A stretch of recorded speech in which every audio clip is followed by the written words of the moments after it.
Bonjour et bienvenue, voici notre tour d'horizon économique, géopolitique et boursier. Nous sommes le mardi 17 mars et pour comprendre comment tourne cette planète finance qui ne ressemble plus à rien de ce que nous avons connu, c'est sur la bourse au quotidien et nulle part ailleurs. Et l'épisode du jour s'intitulera « Ça confine au grand reset ».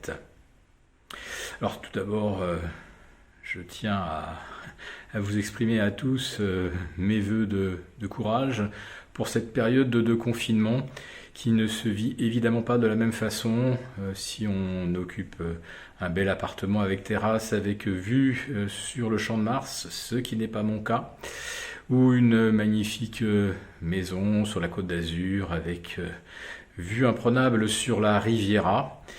On a vu énormément de gros 4x4 quitter les beaux quartiers et l'ouest parisien en direction du sud dimanche et lundi. Toute la nuit d'ailleurs, les autoroutes ont été saturées. Ça en dit long sur le climat de psychose qui règne. Alors bien, ne reste finalement à leur place que ceux qui ont encore la possibilité de travailler, ce qui est notre cas et nous avons beaucoup de chance. Et puis malheureusement, il y a beaucoup de gens qui vont devoir supporter 4-5 semaines de confinement. Et là, ça va être une épreuve psychologique et on va dire presque métaphysique. Voilà donc pour les considérations un petit peu pratiques. Nous allons maintenant revenir à la planète finance, où je vous disais donc en titre que l'on peut peut-être se préparer au grand reset. En effet, tous les cadres auxquels nous sommes habitués, l'orthodoxie budgétaire à l'allemande, les règles que l'Europe s'est imposées depuis la création de l'euro, tout vient donc de voler en éclats. La règle des 3% de déficit, évidemment, n'existe plus. On va monter à 5% de déficit. Si ça ne suffit pas, on fera 6, 7, 8, peu importe. Les États-Unis sont déjà depuis très très longtemps à 5 ou 6% de déficit et s'en portent très bien. Quant aux Japonais, on va dire maintenant qu'on est au-delà des 115 ou 120% de monétisation de la dette. Autrement dit, on a encore de sacrées marges.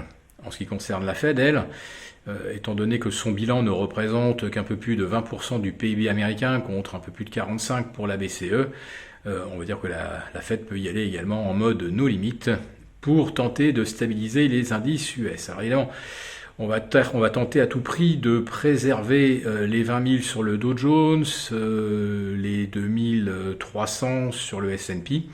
Et sur le CAC 40, si on se retrouvait en dessous de 3008, ça ne serait évidemment pas bon. À 3008, le CAC 40 a perdu tout simplement 38% depuis ses récents sommets en moins de 4 semaines.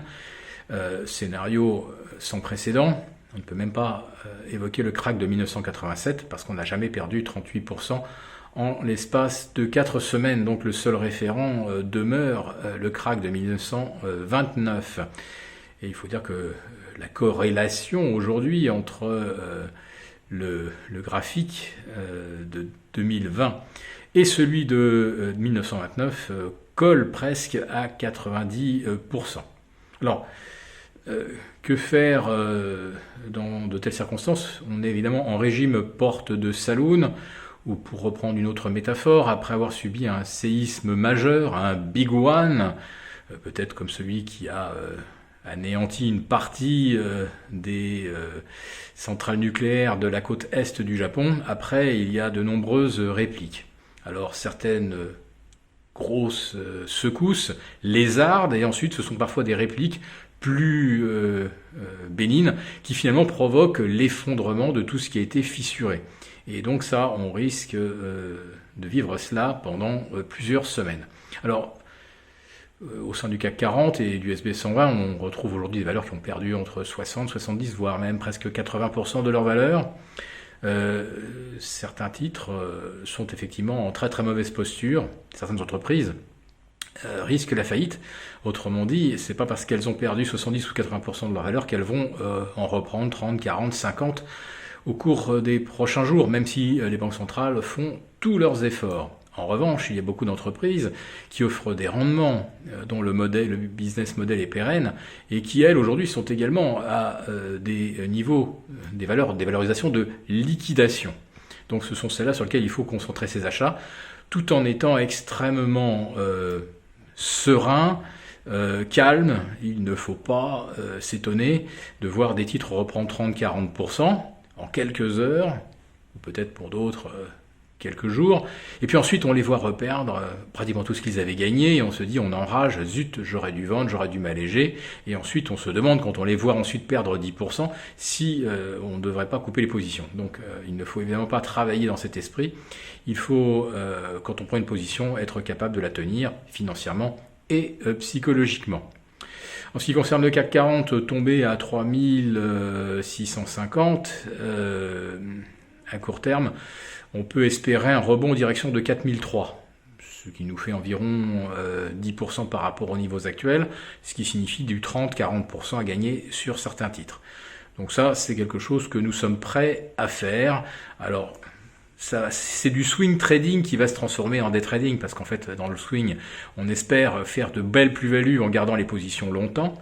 Quand on a gagné 25-30%, on coupe, et ça peut arriver évidemment très très vite. Alors ce qui par contre est beaucoup plus inquiétant, c'est de voir le VIX, le baromètre du stress, atteindre 80 et même au-delà. On est au-delà des niveaux les plus paroxystiques du crack de 2008. Les spreads de taux se tendent également, se creusent même spectaculairement. On a maintenant plus 0,20 sur les OAT, on est toujours aux alentours de moins 0,40 sur les Bund, ça fait plus de 60 points, on a doublé le spread, et le 10 ans italien, le BTP, a vu son rendement passer de 0,94 à plus de 2,10, 2,20. Donc il y a une réelle inquiétude, et il va falloir que les banques centrales s'emploient, et vraiment, je le répète, en mode no limite, pour tenter d'éteindre l'incendie.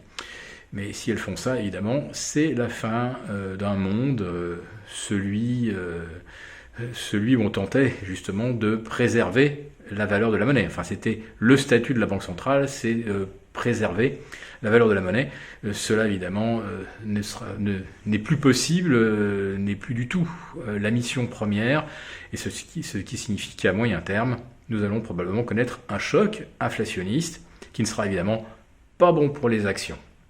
Voilà, nous allons essayer de remettre en place nos lives. Nous avons eu un gros problème technique hier dans nos locaux Agora à Paris.